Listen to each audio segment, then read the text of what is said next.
আপনারা জানেন গত অক্টোবর মাসে বাংলাদেশের জলসীমায় অবৈধভাবে মাছ ধরার সময় 6টি ভারতীয় ফিশিং বোট 95 জন জেলেসহ আটক করা হয়, যার ভিতরে 2টি আটক করে বাংলাদেশ কোস্টগার্ড এবং 4টি আটক করে বাংলাদেশ নেভি।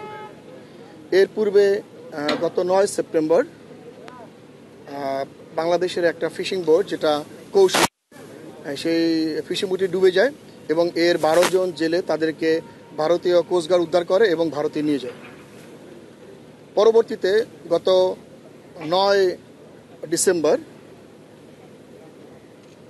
বাংলাদেশি 2টি ফিশিং বোট, যেটা লাইলা 2 এবং মেঘনা 5, ভারতীয় কোস্টগার্ড অভিযোগ করে এরা ভারতীয় সীমানায় মাছ ধরছিল। সেই প্রেক্ষাপটে তাদেরকে ধরে নিয়ে যায় আমাদের 78 জন জেলেসহ। পরবর্তীতে বাংলাদেশ সরকারের পররাষ্ট্র মন্ত্রণালয় এ বিষয়ে উদ্যোগ নেয় এবং দ্বিপাক্ষিক সমঝোতার ভিত্তিতে বন্দি বিনিময়ের সিদ্ধান্ত গৃহীত হয়। এই বন্দি বিনিময়ের কাজটি দেওয়া হয় বাংলাদেশ কোস্টগার্ডকে বাংলাদেশের সরকারের পক্ষ থেকে। সেই প্রেক্ষাপটে গত 5 জানুয়ারি বাংলাদেশ ভারত আন্তর্জাতিক সমুদ্র সীমা এলাকায় বাংলাদেশে অবস্থানরত 95 জন ভারতীয় জেলে 6টি বোট সহ ভারতীয় কোস্টগার্ডের নিকট হস্তান্তর করা হয়। একইভাবে ভারতে থাকা 90 জন জেলে এবং 2টি ফিশিং বোট বাংলাদেশ কোস্টগার্ডের নিকট হস্তান্তর করা হয়। তাদেরকে আমরা গত রাতে চিরঙে নিয়ে আসি। আপনারা দেখতে পাচ্ছেন 2টো জাহাজ, একই সাথে 90 জন জেলে, এবং তাদেরকে আমরা ইতিমধ্যে তাদের পরিবারের নিকট হস্তান্তর করেছি।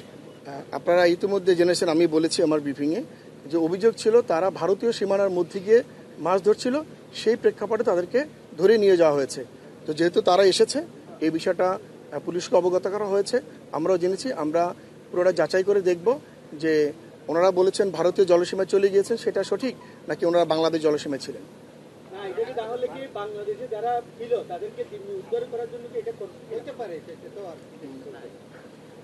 এটা এই বিষয়ে এখনো বলা যাচ্ছে না কিছু, কেননা আমরা যে প্রেক্ষাপটে নিয়ে এসেছি আপনারা শুনেছেন যে আমি বলেছি যে আমাদের এখানেও কিছু ভারতীয় জেলে আটক ছিল এবং তাদের ওখানেও ছিল।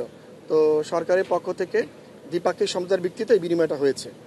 আসলে জোনাল কমান্ডার মহোদয় অলরেডি বলেছেন যে পররাষ্ট্র মন্ত্রণালয় একটা সার্বিক তত্ত্বাবধানের কাজ করেছে, বাট আমরা আসলে ধন্যবাদ দিতে চাই আমাদের সংশ্লিষ্ট যে মন্ত্রণালয়গুলি আছে, এর মধ্যে আপনার স্বরাষ্ট্র মন্ত্রণালয় আছে, নৌ পরিবহন মন্ত্রণালয় আছে, তারপর আপনার আইন মন্ত্রণালয় আছে, কোস্টগার্ড আছে, বিজিবি আছে, আরও অনেকগুলি মন্ত্রণালয় এবং প্রতিষ্ঠান আছে। আমি হয়তো সবার নাম এই মুহূর্তে বলতে পারছি না।